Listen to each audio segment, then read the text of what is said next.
所有线上的读书会的朋友们，大家好，我是国企。第一次呢，跟大家呢在这个线上见面呢，其实线上的这样的一个分享已经很多次了，但第一次呢，用读书会是用这样的方式，还觉得蛮新奇的。那我今天要跟大家来分享的这个题目呢是没错不一定对。一看到这个题目就说，这两句话好像有点冲突，对不对？没错就没错，为什么还要说它不一定对呢？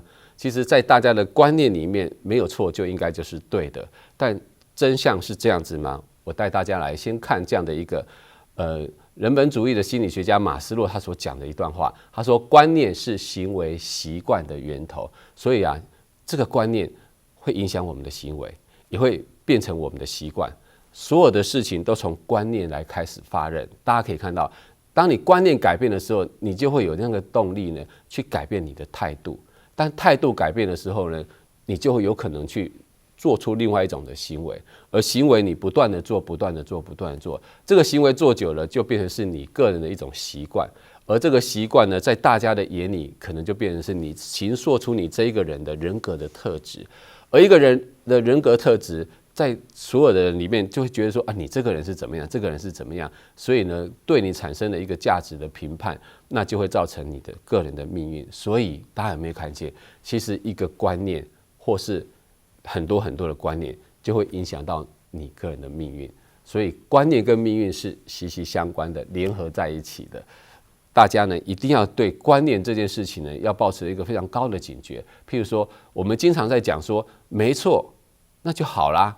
但是呢，为什么我今天要特别提？很多的时候，我们的观念没错，但我们的行为好像不应该这样子做。所以观念要改变，才有可能让我们的行为去做一个反复的一个斟酌。譬如我举个例子给大家听哈，大家都知道说我们习惯用塑胶袋，对不对？那用塑胶袋这件事情是对还是不对呢？我相信很多人就说塑胶袋发明就是给人家用的那当然是不会有错的，没有错。塑胶袋的发明是给大家用的，但大家知不知道为什么会发明塑胶袋这个东西呢？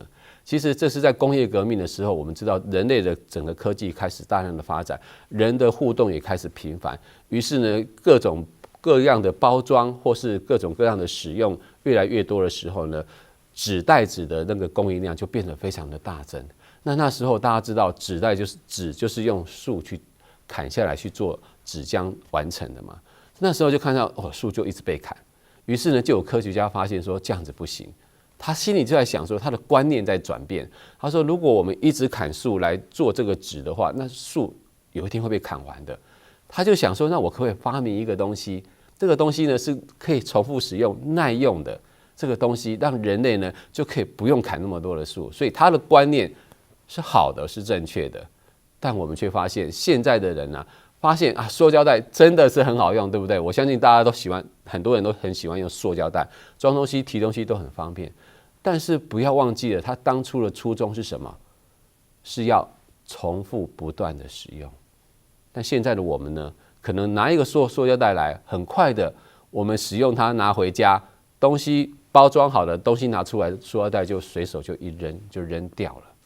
所以这样的一个行为里面，就让我们去省思、去思考到，我们不能说拿塑胶袋是一件错的事，但我们如果说不重复使用它，那它是对的吗？这就是一个非常好的例子。那第二个例子是什么？就是爸爸妈妈爱孩子。我想天下的爸爸妈妈都是爱孩子的。那在这样的一个过程里面，爸爸妈妈爱孩子，这是天性。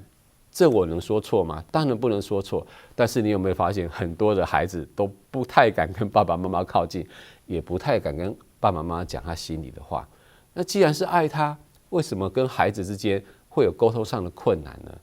所以爸爸妈妈爱孩子是对的，但可能方式、说话的语气，还是要求的方式，让孩子产生了距离感。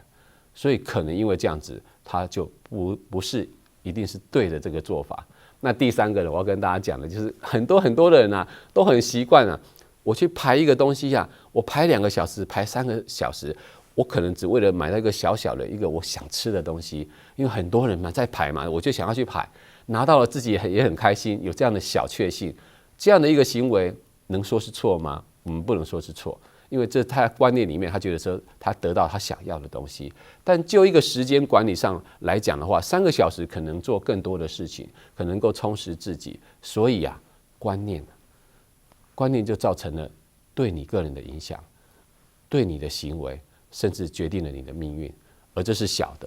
那如果集体的观念意识没改变的话，它所影响的就不只是个人跟家庭，它影响的可能就是国家跟世界了。所以这样的一个概念呢，我必须呢再进一步的来跟大家来探讨，人跟地球的观念也经常有这样的一个冲突。比如说我问大家，地球受毁章，我们要救地球，大家觉得这句话是对还是不对？好，大家想一想，应该有答案了吧？我想大部分人说对啊，我们本来就应该救地球啊，对，地球受毁伤我们要救它啊。但是在我的心里面，我觉得这句话是不对的，也不能说是完全不对，是说在我的观念里面，地球为什么需要人类救呢？在整个银河系、整个太阳系里面，除了地球之外，还有金星、土星、木星，很多很多的星球，它们有没有生命？我们现在还在探讨。那假设它们是没有生命的，它们存不存在？它们当然存在。所以同理可证，如果地球上没有人类，地球存不存在？地球当然存在啊。如果地球上很多很多的二氧化碳，地球很热，地球经常地震，地球经常海啸，地球还是不是地球？它当然还是地球，只是它适不适合人类居住。我相信很多人心里已经有答案了。所以人类习惯用拖大的方式，用一个不太谦卑的方式来思考我们跟自然环境的关系。我们以为我们可以主宰一切，我们是宇宙之神，我们可以透过我们的智慧，透过我们的力量去改变一切。这样的一个拖大的心理，就造成了目前整个地球环境不适合人类居住，而不是地球会被毁灭掉。我希望大家的这个观念一定要改变，所以是人类需要大自然，不是大自然需要人类。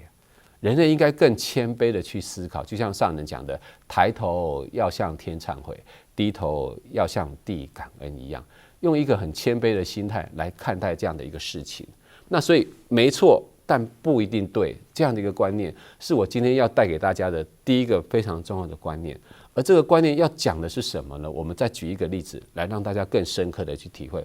我们都听过 Nokia 手机，对不对啊？老一辈的人可能知道 Nokia 手机啦，现在年轻的可能都是神送啦，不然就是 iPhone 啊什么，对不对？但是在之前的 Nokia 手机，其实在大概7、80年代的时候，80年代、90年代的时候是非常盛行的。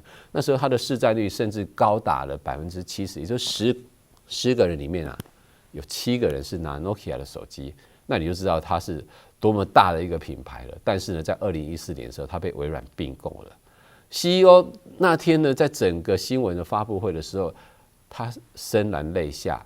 为什么潸然泪下？因为他讲，我们没有做错什么，但不知道为什么我们输了。其实讲这句话的时候，你就知道心是多纠结。曾经是帝国这么大的一个公司，为什么最后会失败收终了？做这样的一个中场呢？所有的主管都跟他掉下了眼泪。所以那时候，其实我刚看我这句话的时候，我就浮现了没错，但不一定对这样的一个观念。Nokia 其实他当初创这个品牌的时候，他有一句非常重要的 slogan， 我相信很多人都听过，叫做“科技始终来自于人性”。我相信很多人都听过这句的 slogan。那这句的 slogan 它表达的是什么呢？其实 Nokia 它虽然市占率很高，但是它永远不忘它一个很重要的初衷，它就是一直坚持要做慈善的捐助。它是一个公益良心的一个企业，但是呢，最后它还是失败了。它失败在哪里？因为呢 ，Nokia 它虽然没有做错事，但是它却没有跟上智慧型手机的这个浪潮，它忽略了这个风向。还有一个大家非常非常熟悉的柯达，大家一定听过“他抓得住我”这一句广告词，对不对？柯达也是一样，它是这么大全球的品牌，但最后它一样是轻忽了数位相机的崛起，于是呢，它就被淘汰了。所以我们就可以很深刻的去感受到，很多企业的陨落，可能不是在于他有没有做错事，而是说他有没有做对的事情。没有做错，并不代表做对哦。这个观念，我希望所有的在线上的朋友能跟我一样反思一下：没有做错，并不代表你就走在对的这个方向上。因为我们很习惯日积月累去轻忽这个风向，去怠慢这个科技的演变，而且更可怕的是，我们永远无视环境的变化。这3句话是不是让你感受到，好像跟我们现在面临的环境气候变迁有点相近呢？人类是不是也是一样，都怠慢了，都忽略了这个每天影响我们的事情？那一旦我们忽略它，我们的观念没有跟着这个时代去演变，我们的行为没有去强化、去回应现在气候变迁所造成的影响，可能我们就是下一个 Nokia， 可能就是下一个柯达，而全人类就必须要承受这样的一个苦果。那这样的苦果有一个非常非常有名的一个效应，叫灰犀牛效应，这是2012年的时候提出来的。灰犀牛效应讲的是什么呢？大家去想想哈，在非洲的大草原上，如果我们看到犀牛朝我们跑过来的时候，你第一个感觉是什么？大家都知道犀牛怎么样？它长得这胖胖的，对不对？脚短短的，大家会觉得，这样的动物应该跑得不快吧？所以呢，虽然感受到它在对我们靠近，但我们其实并没有及时感受到那个危机感，还是可能还在那边乘凉，对吧？那边聊天，反正还远嘛。等它靠近我的时候，我再来做应变的措施就好了。但往往人就是因为这样子，一旦危机出现在眼前的时候，你要反应的时候，才说完了，来不及了。而灰犀牛效应要跟我们讲的就是这样子，你能够预见，那你觉得它形成的速度很缓慢，但是它真的发生在你眼前的时候，你已经来不及去做应变的措施了。这是不是跟我们的气候变迁、气候变化有非常异曲同工之妙呢？因为我们每一个人都抱持着侥幸甚至呢傲慢的心态在看这些征兆。那再回到，那为什么要用灰犀牛？大家知道吗？因为我要跟大家讲，原来啊，犀牛全力奔跑的时速是45公里。大家有没有吓到？45公里是相当于比我们骑脚踏车还要快耶。那你觉得你人跑得赢它吗？所以呢，这就是告诉我们说，我们真的要了解世界的脉动跟现况，而去做一些因应，我们才有可能藉由这样子来赶快来改变我们的观念，来修正我们的行为。所以，我们不要再停留在没有错，它就一定是对的。我们是不是要改变我们的观念？很多的事情我们不断在做，我们去想，如果你觉得它没有错，但好像它背后跟的是不一定对，是不是我们就应该有所调整？譬如说，我们最近看到上人开始讲了一段话，他就说，全球啊一兆啊，现在大家呢都还戴着口罩，这次戴口罩的时间真的是够长了吧？我相信很多人都跟我一样说，真的很不习惯哈。一整天都要戴着口罩，而且一戴呢，就是已经1年多的时间了。那大家有没有去省思？上人就问我们说，大家有没有去静思维，为什么这次口罩去戴得这么长呢？那很多人就说啊，那还不是因为在前年啊就发生了这个新冠对不对病毒啊？那新冠病毒就是因为有些人就不乖嘛，就乱吃东西怎么样？所有的人思考都是在怪别人，都在想说那是别人造成的，害我这样子现在受这样的苦。但我跟大家讲，上人要我们静思维，就是你有没有去想，从里面难道我们一点责任都没有吗？你说我们怎么会有责任？发生在这么远的地方，我们台湾是受害的，对不对？还是其他的国家也说，都还不是哪个地方发生的，那这关我们什么事，对不对？而我们就是这样子深受其害，我们现在就难置身事外，所以大家就戴着口罩，但真的我们都没有参与其中吗？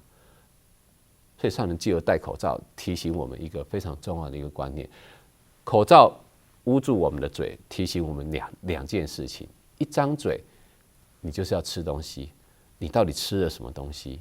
你每天有认真去思考过吗？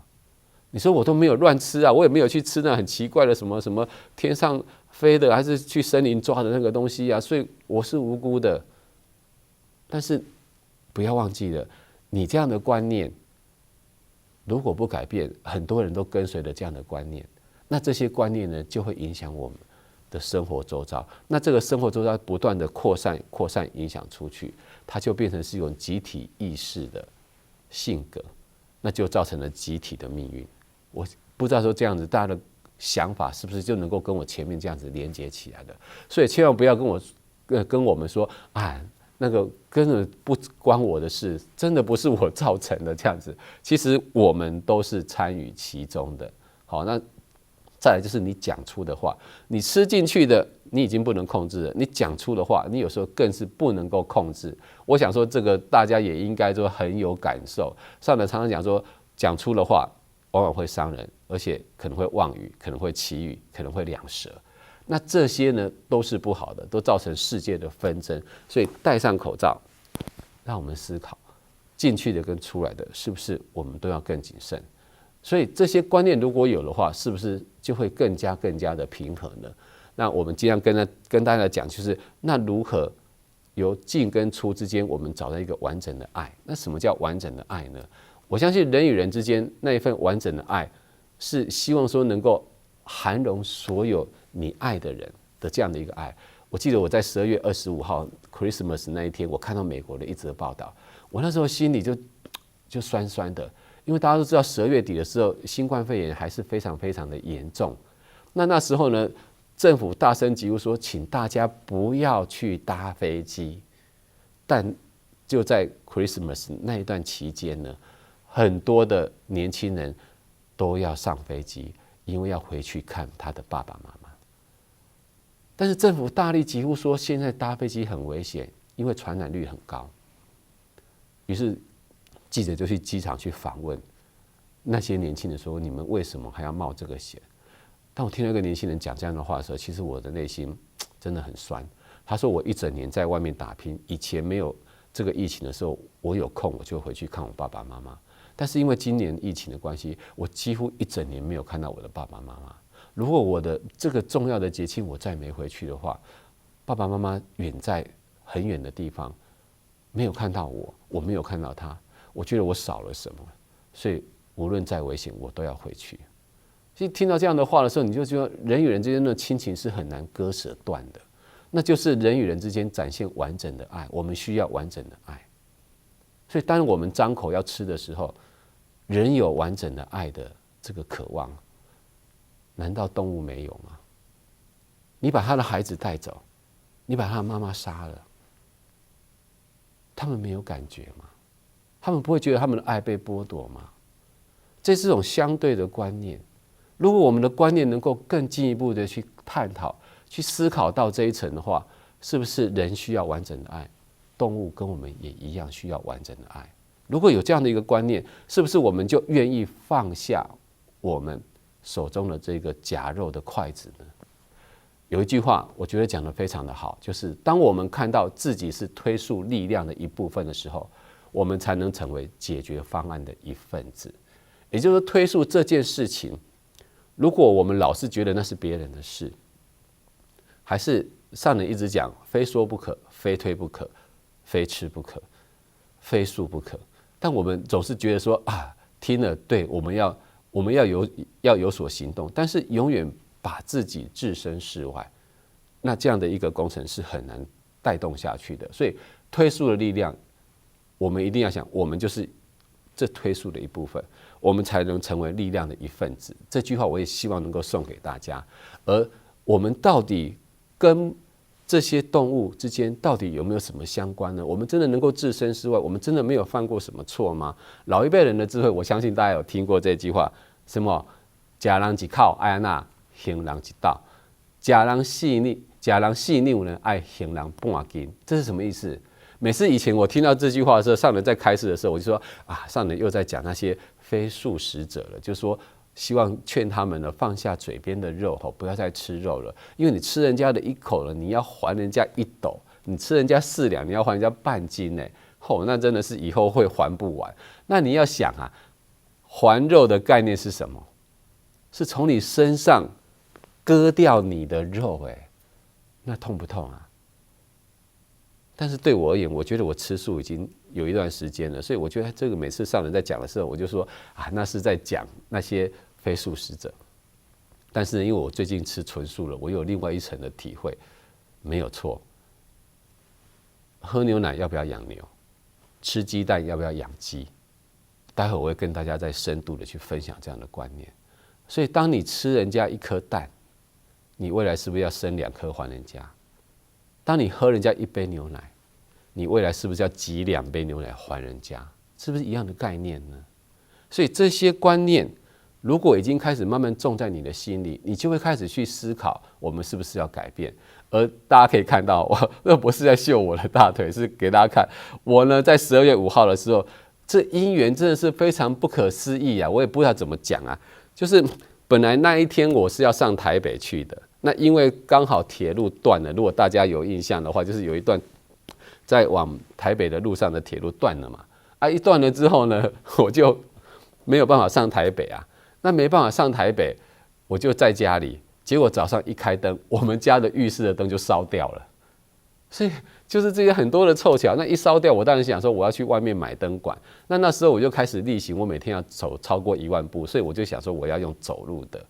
就是这些巧合，铁路断了，家里的灯烧了，我希望多走路，所以我就用走路要去买那个灯管。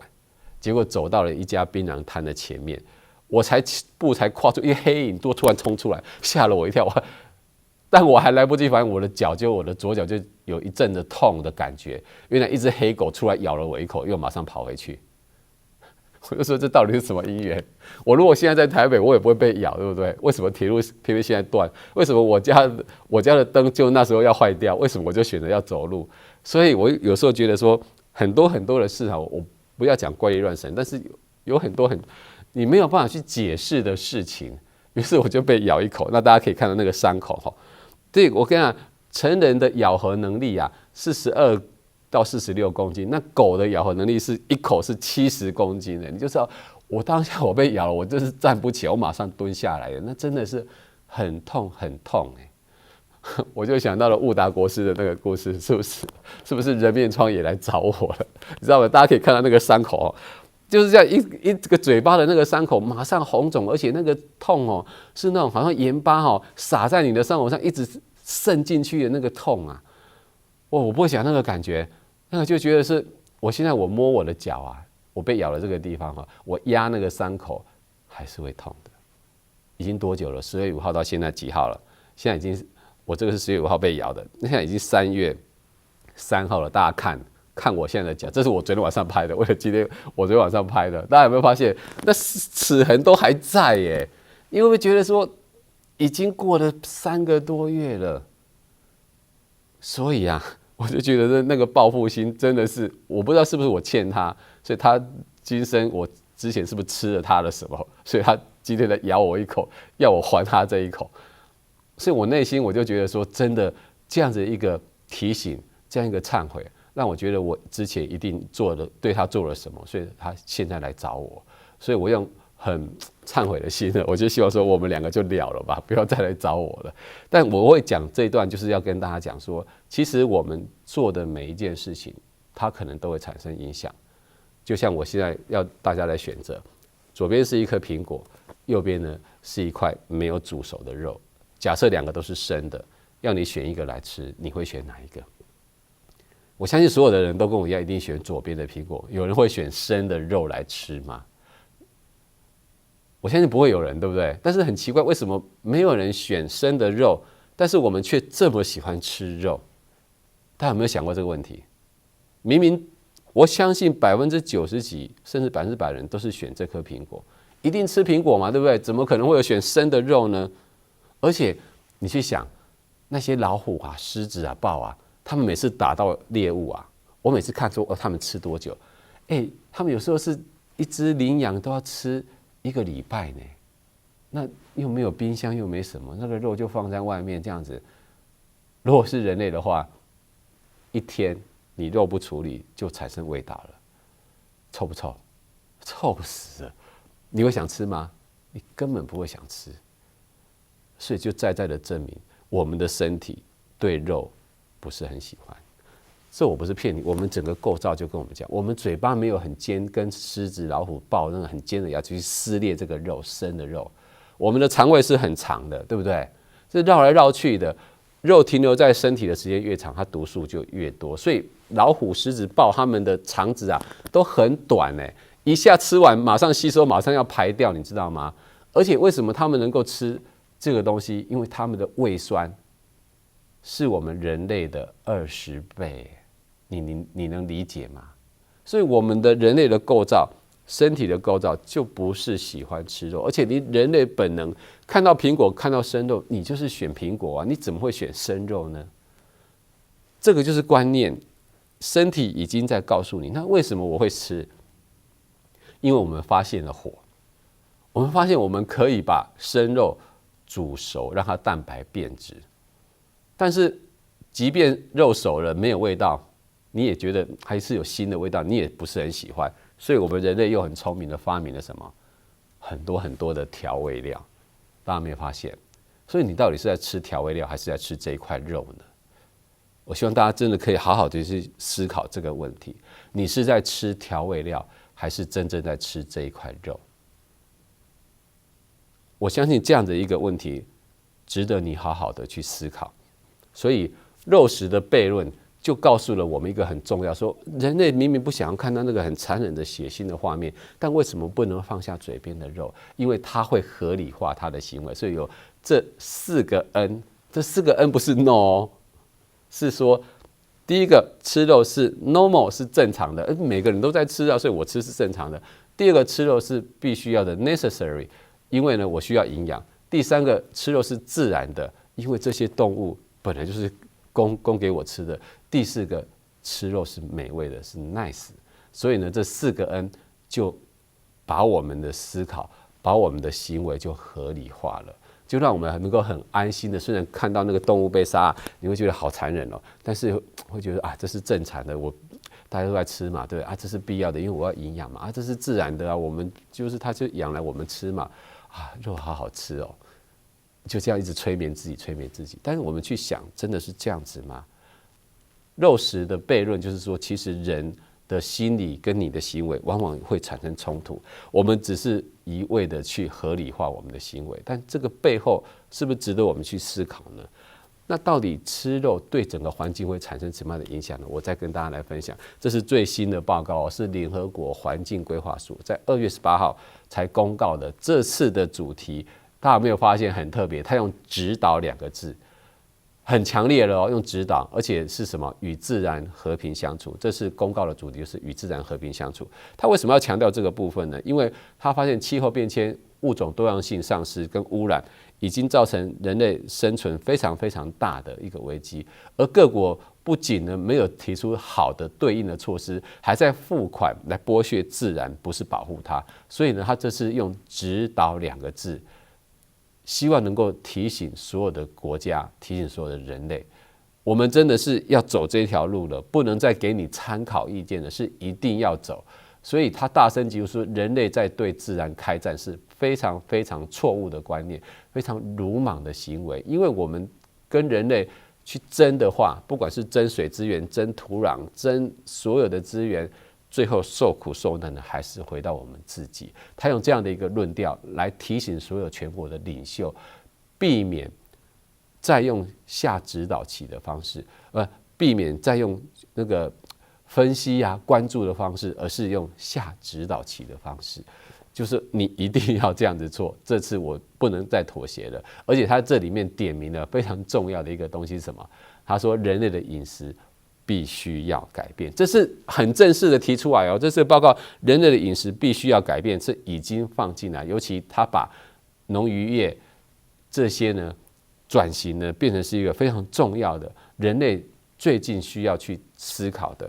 而且在2月22，也就是在上个礼拜呢，就开了这一个联合国的环境大会，它的主题就叫加大力度保护自然，实现可持续的发展。也就是说，保护自然这件事情会变成我们2021年最关键这一年要做的事情，而且今年是大破大立的一年，是至关重要的一年。我们需要呢，透过这样的一个框架来保护我们的动物，来保护我们的自然，而且要降低污染，这是联合国这次提出来的。所以啊，大家有没有发现，当一件事情啊，如果你偶尔被提到，你偶尔听到啊，你会觉得啊，听了有被刺激一下，很快就忘了，因为偶尔嘛，对不对？但如果这件事情早上跟你讲，晚上跟你讲，隔天又跟你讲，那它的强度就是我们常讲，因为很重要，所以要讲3遍。所以就它的频率如果越来越高的时候，就代表说这件事情的重要性是不断被提升的。而现在就有这样的一件事，就是气候变迁、全球暖化的这件事情，已经不是以前了。所以我们以前一直讲气候变迁，气候变迁，但是呢，在2019年的牛津字典的代表字已经变成什么？气候紧急状态，就是 climate emergency。也就是说，我们的气候已经从变迁进入 emergency 紧急状态了。所以我希望所有的人能够调整我们的观念，你观念要及时的去调整，你的行为才会去改变。我们不能再这么慢，要快速的去回应它，才有可能。譬如说，以2020年来看的话，以前啊，我在讲这个气候变迁啊，都是譬如说我2006年的整个数据，我要2007年的年初一整年的数据才会跟你讲说啊，2006年怎么了？那慢慢的，它可能变3个月后就会跟你讲一下说，哦，现在气候怎么了？但我跟你讲，2020年啊，它是每个月1月过完，2月就出报告，2月过完，3月就出报告，所以10月过完，11月就出报告了。这样大家可以了解吗？也就是它的频率是越来越频密，而且声量是越来越大，它要不断的疾呼我们真的要注意了，温度是越来越高，而且人类的生活的环境是越来越恶劣，所以就有人就提出，哎，那怎么样让过热的地球，我们要想办法让它冷却嘛，对不对？那最快的方法是什么？有2个选择，第一个是什么？第一个有人就提说，好，那我们就制造一个新的病毒，这是我们受了 COVID-19 的这个影响，大家都很有感觉，对不对？好，那我们就丢一个新的病毒到人类环境，人类就乖乖都不敢动了，对不对？那这样地球就有机会冷却下来。这样听起来也不是没有道理啊。整个去年2020，我相信大家有感受到整个经济活动的半停滞状态，真的地球可以喘息。但这是一个好方法嘛？那第2个解方就是蔬食无痕的饮食观念。如果这2个让你选，你只有这2个选择哦，一个是丢一个病毒到人类里面，一个是蔬食无痕的新饮食观，你要选哪一个？我相信所有的人一定都选第2个嘛，对不对？那既然你要选第2个，那我们就来看为什么会把它提为说能够让地球降温，蔬食的这个观念是非常重要的。因为我要跟大家讲，吃素这件事情，蔬食这件事情已经变成是一种时尚跟风潮了。我不是骗大家，欧洲、美国的年轻人，甚至呢很多的年轻人，他们现在的意识都开始觉醒了。这个也是拜所有的媒体，他们有大篇幅的报道这些讯息，让很多的年轻人开始去思考，他们未来要居住的地方，他们要更懂得保护。还有他们看到很多动物残忍被杀，他们觉得心生不忍。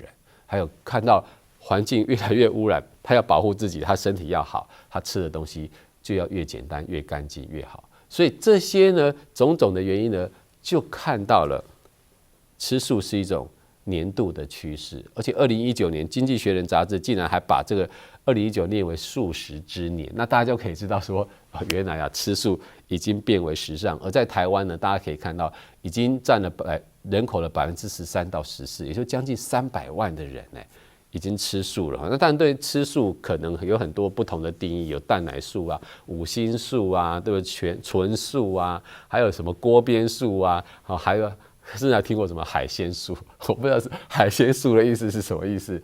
好，那就不吃红肉就叫吃素，还有初一十五吃素啊，这样也是吃素。很多的素食的观念，那我今天要跟大家分享的，至少是不是以不吃动物肉为出发的一个素食的概念。所以呢，全球吃素队伍在不断的壮大，你是不是下一个要入队的人呢？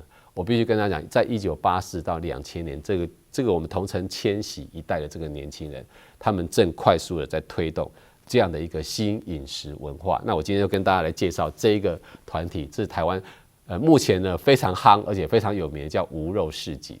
这个市集呢，在228，就是在上个礼拜我们才刚办完哈，他跟慈济合作办的这个市集，大家可以看到，你看这么多的人，而且我跟大家讲，所有的工作人员都是年轻人，都是20几岁到30几岁的年轻人，而且来参与这个飨宴的也大部分都是年轻人。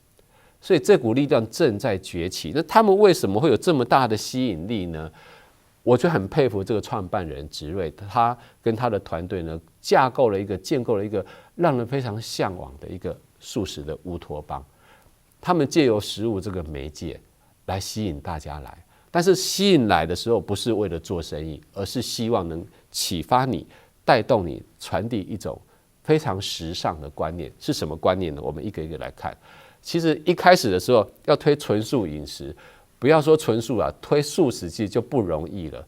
那还要推纯素 vegan 无蛋奶的、无动物性实验的，这个难度门槛其实是非常高的。但为什么会有这么多人愿意接受呢？原来啊，他们的厉害的地方就在这里。他们不跟你说这个食物是怎么做的，说你先来我的市集，先来吃看看这个东西。于是来的时候一吃，这个东西，怎么那么好吃啊？这是什么啊？那他才跟你说，这个是全部没有用肉去做的。年轻人会很压抑，没有肉也能做成这样子吗？没有错，这个就是现在有一批年轻人专门在研发，用植物性的蛋白质做出口感类似动物的这样的一个口感，动物肉的这样的口感。那当然，我们重点不再强调说这个东西像不像肉，而是重点是借由你来的这个过程，我们可以给你传递讯息。所以大家可以看到，当他们办的第一场无肉市集的时候，获得很大的回响，但是呢，也看到一件可怕的事实。那时候他们还没有很强的环保观念，于是呢，他看到了影片，海底下你看这么多的废轮胎，吓死人了。又看到我们的环保志工啊，慈济的环保志工每天都在做回收，怎么制造垃圾都是这种一次性不可回收的东西啊？他又再回去看他们自己办的市集，他吓了一跳。我是办一个为了保护环境、不吃肉、倡导环保、爱地球的这样的一个环境，但我却制造了这么多一次性的垃圾。于是让他去省思，我办这个活动到底是不是有真正达到我的目的？于是他们在第二场他们就决定了，不要用一次性的餐具。Oh my God！ 对所有的摊商而言，那怎么卖东西啊？对不对？于是所有的摊商都来跟这个负责人讲说：“你这样行不通的，这样没有人会来，这样我们不要去摆摊。”但是那个负责人讲一句话，我很感动。即便我今天办这个活动，那天真的因为我不提供这样的东西，只来了1-2个人，我也要办下去。因为观念的形塑就是要从一个法人开始，他很勇敢的去说服每一家店家，然后去激发你的创意。你就是不要用一次性的，大家都知道，譬如说烤玉米啊，对不对？我们都知道烤玉米一定要插什么竹签嘛，对不对？他说连那个竹签都不行那怎么办？其实如果你有到无肉市集，他就非常的感动。他就是做的那个铁棒啊，他的那个烤盘上就是一支一支的铁棒，他那个玉米就插在那个铁棒上，他就自己会转。你看，这样就不用竹签。那但是取下来的时候怎么办？因为另外一个人就拿着他的筷子去夹那根玉米，所以他把这个叫做环保爱的传承。爱的延续跟传递，你看人家想了一个这么美的名字，用铁棒穿，然后呢拿的是用你的筷子夹，就代表我支持、我认同环保这个观念，我用这样的行动来延续。你看年轻人的创意，所以啊，无肉市集它不只是纯素饮食，它还不提供任何动物性实验的产品，它任何都是友善动物的。那再来呢，它裸买裸卖，就是我刚刚讲的，它不要一次性的包装。不只是餐具哦，它连橡皮筋啊、包装纸啊、标签纸啊都不行那到底要怎么样展示你的商品是多少钱啊？你的特色你要怎么写啊？全部都要用回收再利用的东西，譬如说坏的瓷砖啊、石头啊，对不对？树叶啊，你就会看到他们很多很多的创意就会出现。所以年轻人不缺乏创意，只要你愿意去思考，你就会看到，这个市集带动了很多很多的可能性。这也是他们最吸引人的地方，就一群很有活力的年轻人。那不只是这样子哦，如果你要由荤转素，就说啊，我不会做素的，他就是这样教你，让你呢能够呢很自然的去接受，其实这样子一个替换，你这个东西用这个东西纯素来替换，一样好吃。所以很多很多的店家就因为这样被他们感动，就由荤转素，那甚至蛋奶素的一些产品，他们想要转全素也有困难。就有一家公司啊，它有一个牛角奶油面包卖得非常好，是他们镇店之宝。但是呢，他们的总经理因为接触了无肉市集之后，觉得我们应该要变全素。天哪，这可真是地震的事情呢！你想，我们最好的镇山之宝的，我们的最畅销热销，如果我们换了，如果卖不出去怎么办？那个考验非常的大。但是那个总经理讲一句话说：“我们当初创这个品牌的用意是什么？我们创这个品牌，不就是希望能够让社会、让我们的环境更加好？所以我们选择素食的品牌。但如果我们还是用蛋奶的话，其实没有真正让它达到最好的环境的一个保护，唯有用纯素才可以。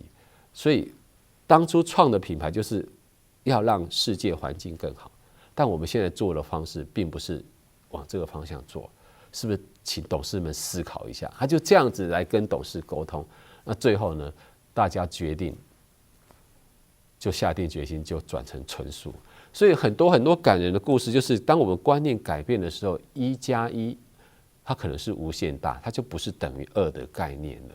所以可以看出这么多的年轻人去追他们。不是说我今天在埔里办，我就埔里的人来哦，在埔里办是全省的人来，在台北办是全省的人来，甚至228在花莲办也是全省的人都来。他们就是用这样的一股热情，而且呢，这股热情呢，他们没有忘记他们当初的初心跟初衷，没有忘记要做公益。每办完一个大型的市集，他们就会来办一个公益市集，就到偏乡去找个偏乡，然后免费的煮给孩子们、给村民们吃，然后教导他们素食的观念。你看，一群年轻人有这样的一个热情，这样的一个创意，难道不值得我们去支持他们吗？所以大家现在可以看到，这是他们在我们慈济大学，很多人走进我们慈济大学，原来慈大这么漂亮，他们都不知道。所以你看，因为这样的结合，很多人就有机会走进慈济，走进我们的道场，走进我们的校园，去看到其实真的是非常的美。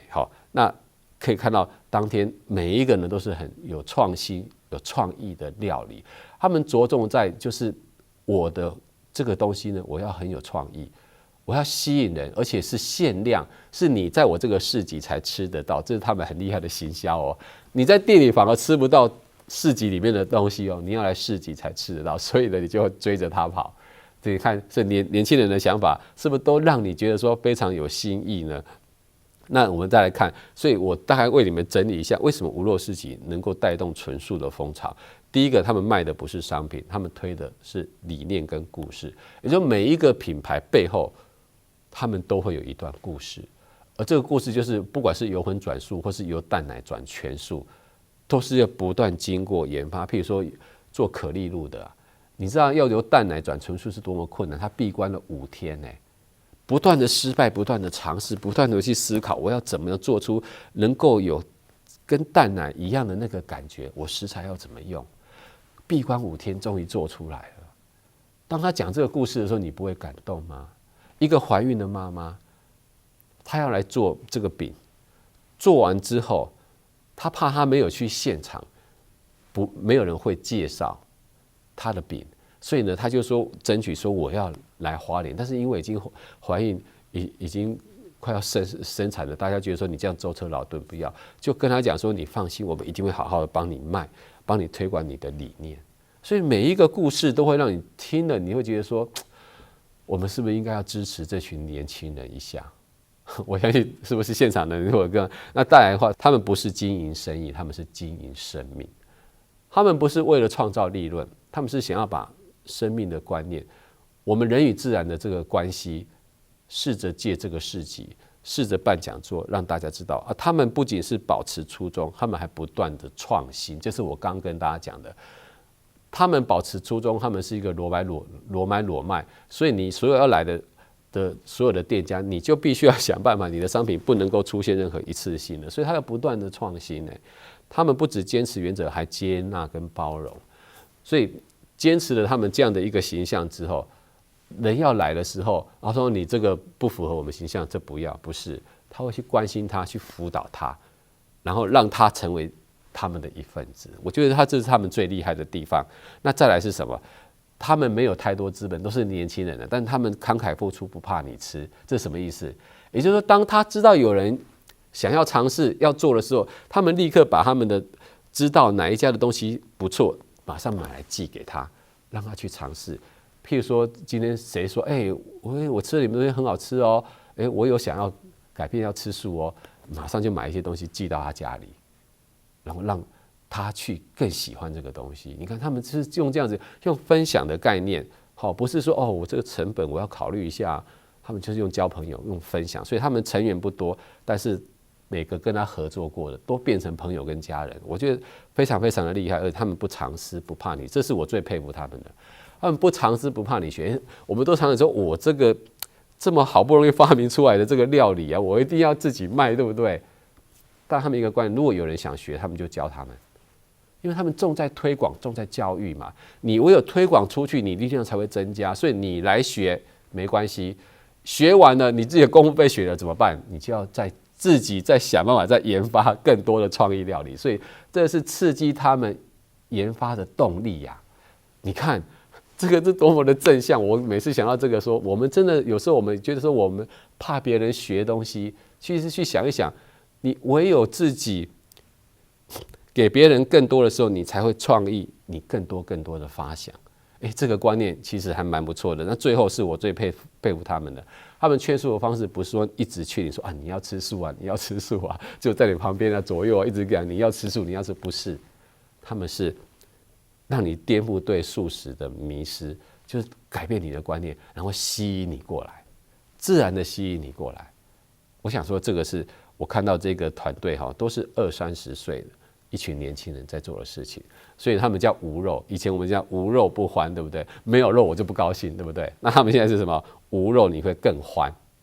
所以我要跟大家讲肉食是一种习惯，素食是一种选择。习惯就是我刚刚一直讲嘛，我们从小就被桌上有什么我们就吃什么，吃一直吃就变习惯，就是好像没有吃肉就怪怪的。但是我们现在要给你一个观念，素食是一种好的选择。我希望大家能够改变你这样的观念。我再举一个例子，这个跑者滑板大家可以看到他是一个今年刚上大一的，我们在花莲发现的一个照顾户的一个孩子。他家有7-8个孩子，你看，就是很多的兄弟姐妹，但是他有长跑的能力。于是呢，我们就开始培育他，照顾他，那给他呢一些训练，或是保护他的一些措施，让他这个长跑的路上呢，他的成绩是突飞猛进。他在去年的全中运里面呢，他是跑全国第2名。那现在他已经保送到台北的体育大学。那这样的一个孩子呢？在8月的时候呢，我们跟他参加完了这个屏东的全中运之后呢，再回来的时候，我们就跟他吃个饭。那跟他吃饭的时候，我们就跟他谈到什么？说我们看了很多的文献资料，其实长跑者吃素是对身体比较好的。我就跟他沟通了这个观念。那你们知道吗？10月的时候，他来参加我们太鲁阁云朗的马拉松，他跑了21K 的这样的一个半马的这样的一个马拉松。大家知道他跑第几名吗？全国性的所以因为去年疫情所以国际的那个选手都没有来，所以都是国内的选手参加。他21K 的这一组，他跑了第1名，第1名你看多么强！这是他的奖状，就代表说我没有骗你。那为什么我要特别秀呢？因为呢，我8月跟他聊过之后，10月他得了第1名，我们当然帮他庆祝嘛，对不对？那他跟我讲什么，你知道吗？他跟我讲说，国际哥，因为呢，你那时候跟我讲的这个吃素的这个观念，我回去看了很多的资料，确实，跑马拉松吃素是比较好的。于是那一刻开始，我就吃素了。你看，到现在，所以他的成绩不仅没有不好，越来越好。所以我不是说，要去说服你们，我是拿一个实际的例子。吃了17-8年的荤食，因为的一句话，他自己去查了资料，发现这个对他真的有益，立刻当下马上改变，这是多么大的智慧！所以其实很多很多这样的人，而且他用他的身体证明了吃素对他是非常。他那天还开玩笑的讲说：“哦，吃素给我最大的感觉是什么？我觉得我变顺畅了。”他那天用这样的话，就觉得说，我整个人就是大家都知道每天有进有出嘛，对不对？他说他觉得他变顺畅了，弄得大家都在笑。那可见呢，真的是高纤维质的东西是有助于我们的肠胃蠕动的哈。那所以这一章就要跟他讲说，你每天吃什么，就决定了你身体的状态。大家可以看到，皮肤大概每35天就会换一次，会更新一次。所以你每次吃进去的东西，它就是会累积在你身上。所以这一张图表让你看到，所以你吃的东西就变成了你，很重要哦。你看你是要选择哪一样的一个体态，或是哪一样的里面你所堆积的东西到底是什么？那所以呢，讲那么多。那我还是要回归到，不管是由从环境的层面、健康的层面，我们为什么要这么努力来推素呢？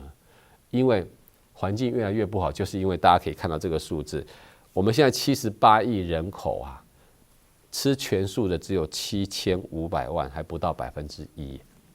那就算素食人口也不过占全球的5%，大概是4亿的人口，78亿里面只有4亿的人是吃素的。所以还有74亿的人是什么都吃的就对了。所以我们在这个情况之下，是不是真的要去思考，我们呢就要改变我们的饮食观念？那怎么改变呢？那我要跟大家报告是我个人的例子。人生最美的时刻，你觉得是什么时刻？我个人觉得就是这个时刻，就是你觉察的时刻。如果你能觉察你自己的行为的时候，那就是你开始要进步的时候了。那这张是我22岁的时候，大家可以看到，那时候我曾经年轻过，对不对？那时候上人，你看上人那时候50几岁，就主持志工早会的这个场景，大家可以看一下哦。那22岁的我也不知道为什么，我就来当了一次的慈青的志工队。我回去就跟我大学同学说我要吃素，他们都吓了一跳，说国庆你发生什么事了？你为什么？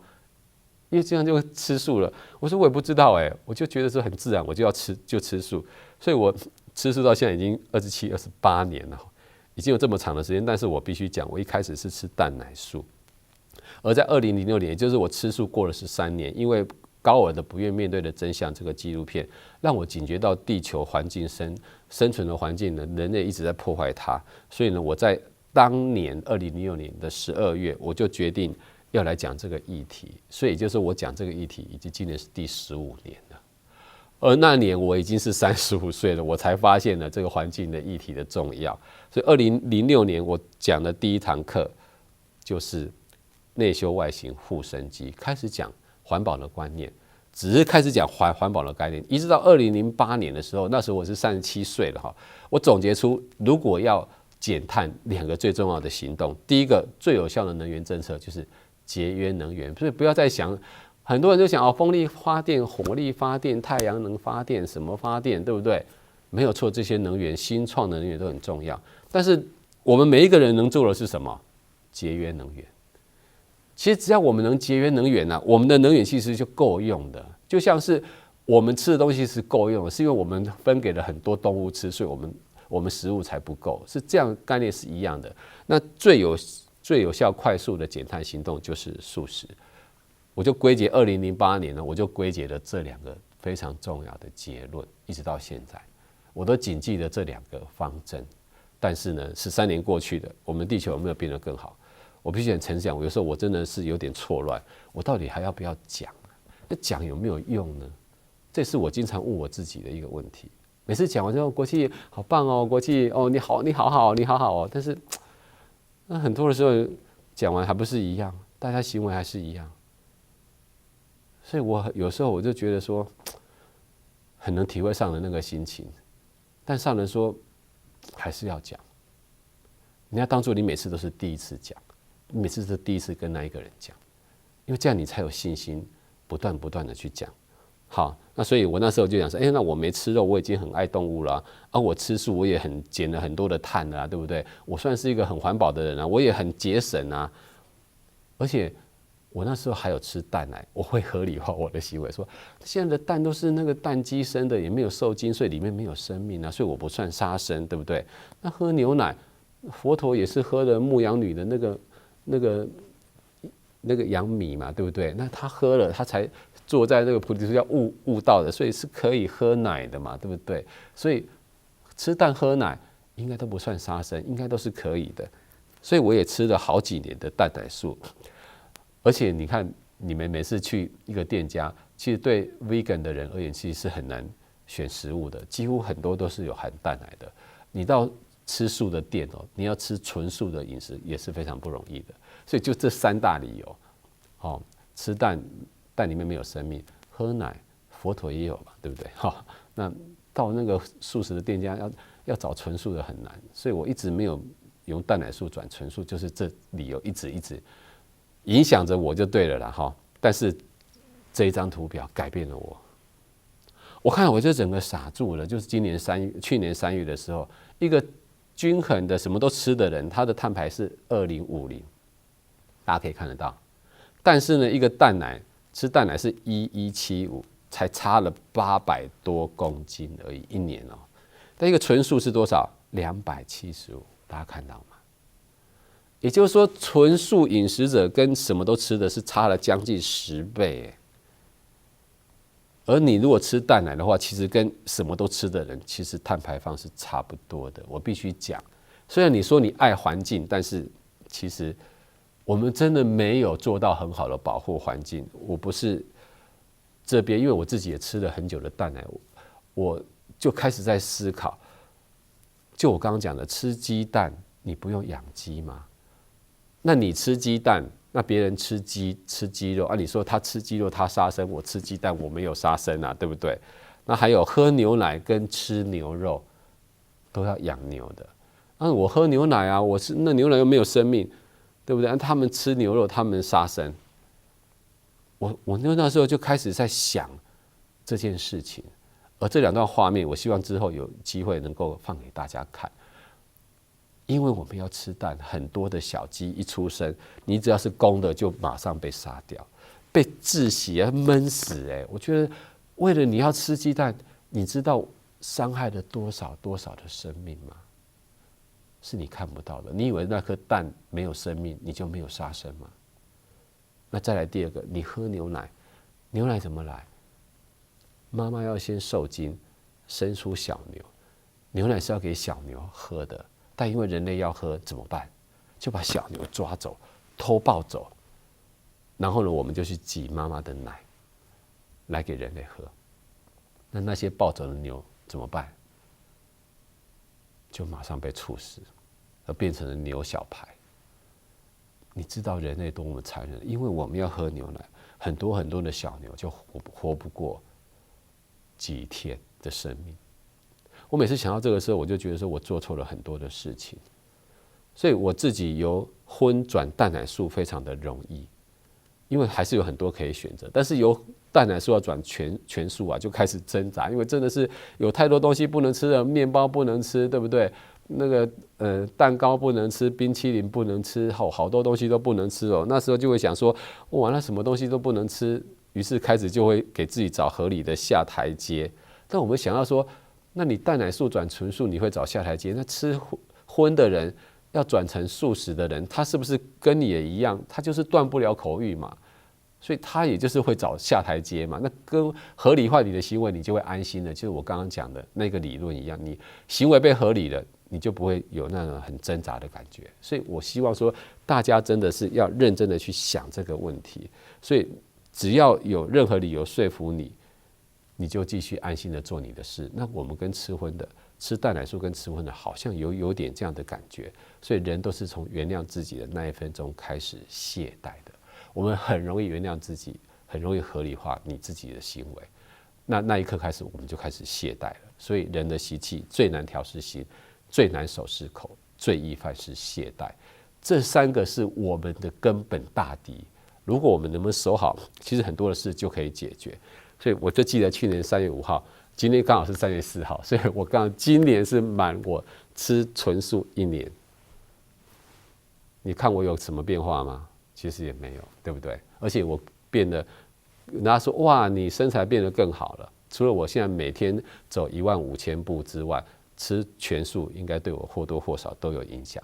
所以大家可以想见，我就是一个最好的见证啊哈。那所以去年3月5号，我决定成为一个纯素的饮食者，也就是我不吃蛋奶。那一样，我也就只要是用动物去取它的劳力所产生。很多人问说，为什么不能吃蜂蜜？哦，我没有杀蜜蜂啊，对不对？你要想，你有没有经过人家的同意，你把人家的东西拿走？我们都被教育说，你没有经过人家的同意拿走就是偷嘛，对不对？那你有去问过蜜蜂说，我可以拿你的蜂蜜吗？对不对？蜜蜂也跟你说可以，你可以拿吗？一定没有嘛，对不对？所以这些东西都是人类去窃取人家劳动力的成果啊，这个就是我们要思考的。所以我有经过深思熟虑的这个素食行为才能够长久，这也是我一直要跟大家讲的。我不希望说大家是因为一时的兴起去响应，我希望大家静下心来去想，那这是一场革命，一场宁静的慈悲革命，是发生于内心里去思考，我们到底要怎么做，才能更符合现在环境的需要，才能让我们自己的心灵能够得到净化。那就很多人就担心说，哇，那我很多东西都不能吃了，我的latte飞掉了，对不对？怎么办？我很多喜欢吃的东西，有人跟我说我戒不了蛋奶，你不要再逼我了。很多人都这样跟我讲。但我希望今天给你一个海伦凯勒的一句话：如果我们看我们拥有的，不要看我们失去的呢？我想这句话大家经常听到。你因为只想说我不能吃什么，不能吃什么，不能吃什么，你就会觉得我好像被剥夺了很多东西。但我还有什么？我还有什么？我还有什么？其实我们还能选择的东西真的很多，而且现在不管是植物奶、纯素起司，因为有这样的市场人口，就有人去研发，就更多的纯素的饮食产品就会出现了。所以要有更多人加入我们，市场就会改变了。你就有机会喝到你的 latte 了，虽然不是牛奶做的 latte， 但是也很好喝啊。所以我希望说大家一起真的认真的去想，现在是因为市场小，所以没有人要去研发。如果未来市场大，就很多人就会觉得说我必须要去做这个东西，因为有利可图。那这个利不只是生意上的利，是环境的利益，是身体的利益，这个利是很大的大利呀。是不是大家愿意来这样做思考？那不然再另外一个想法，我现在就是，譬如我天生我不喝咖啡，我不吃辣，我不吃瓦萨比，我不吃很多刺激性的，所以这些东西都跟我绝缘。那我就说蛋奶就跟我绝缘了，我就不喜欢吃蛋奶。我现在就跟自己讲，我不喜欢吃蛋奶，那我就跟他绝缘了嘛。我不喜欢吃的东西，有很多人不喜欢吃南瓜，很奇怪，对不对？有人不喜欢吃青椒，对不对？就不知道为什么。有人不喜欢吃香菜。那你说，那我就不喜欢吃这个东西。你跟你自己的对话，你自然你就能够把它排除在外了。还是一样，是你的观念，你的观念要不要改变而已。所以呢，改变不是一个人做很多好事，而是很多人做一件事，就很多的好人做一件事，这样子就会改变。所以推素，我们有心愿行，我们相信蔬食的力量。我们的愿是共愿蔬食的普及，我们的行是力行蔬食的推广。我们希望说用我们的行动力，来一起来努力。唯有人类进化到素食，才有利于人类的健康跟生存。这个是爱因斯坦所讲的话。所以爱因斯坦是这么的高智商的人，他不会平白无故讲这样的一段话，他一定是有所体会的。所以未来到底可不可以预测呢？很多人说未来怎么预测？未来都还没发生，怎么预测？其实未来是可以预测的，因为每一个未来是现在的累积。你现在的一个观念，你现在的一个决定，就会影响未来的你，就这么简单。你现在吃的越健康，你未来的你就越健康。你现在到处乱吃，你未来的你就不健康。所以呢，未来的事就是在每一个现在的累积。唯有把握改变今天，你才有机会创造不一样的明天，有创造不一样的你。所以呢，你的决定就决定了，不只是你的未来，是我们的未来啊！所以比尔盖茨这句话我是非常的喜欢，让素食成为下一个 Windows。哇！我看到这句话的时候，我整个人眼睛一亮。这句话是什么意思呢？因为我们都知道 Windows 是比尔盖茨把电脑普及到每一个人的家庭里面，而你只要轻轻的按一下这个按钮，你看到世界的任何的讯息，它就会带到你的面前。所以素食变成下一个 Windows 是说，把素食带到每一个人的家里面吧。你只要想要得到任何素食的讯息，透过这样的一个方式，你就能够获得。哇，我听了我就觉得真是太棒了。希望下一个世纪就是素食变成 Windows 的世纪。但是因为他是比尔盖茨啊，如果是其他人可能会觉得变成另外一个 Mac 世纪，对吧 ？Apple 世纪都没关系，就是希望说用这样的一个观念，好，我们一起来努力。很多人说我每天想要做一件好事，做好事难不难？当然不难。有一件事它是无本万利，没有本它会得到很多的利益因为我这么好的事，你要不要做？我相信大家听到说，这什么事啊？你赶快跟我讲。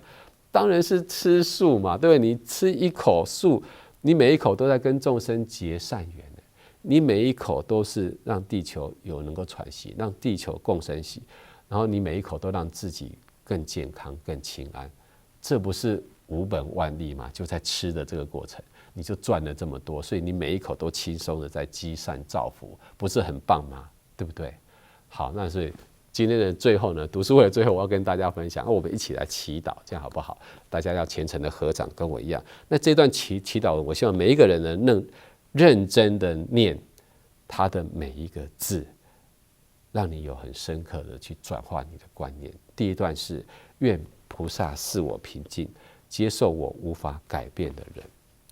第二段是愿菩萨赐我勇气，改变我能改变的人。第三段是愿菩萨赐我智慧，了解那个人就是我。很多的时候，我们指别人的时候，3只手指都是指自己。我们总觉得别人没有做到什么，我们总觉得这个世界变那么乱都是别人的责任。但真的需要改变的是谁呢？一定从自己本身开始，给自己智慧，给自己勇气。好，我们就来改变，从自己开始改变。这样的改变是让我们孩子不要看到我们的未来是这么的难以面对，因为真的未来是越来越严峻。那我们推素的愿景就是希望这4句话能够带给大家一个，如果你要在社区要带动素食，你要来推素，这4句话我相信很值得跟大家分享，就是活化资源力共享，复合平台集众缘，强化连结合群力，创造影响尽人心。这4句话如果好好的去理解的话，所有的方法都在这4句话里面。这是我自己想的，也是未来我自己要推素我要常用的这个话。那今天非常感恩大家有机会呢来聆听我今天跟大家在读书会的分享呢。在这边呢，你看到这只非常可爱的动物，它这么的虔诚，好要感恩你。那我希望说，这份的感恩是感恩你愿意吃素，感恩你愿意保护我。再感恩的就是因为你的吃素，让这个世界，让这个地球变得更美好。今天非常感恩大家跟我一起在线上来做共修，感恩。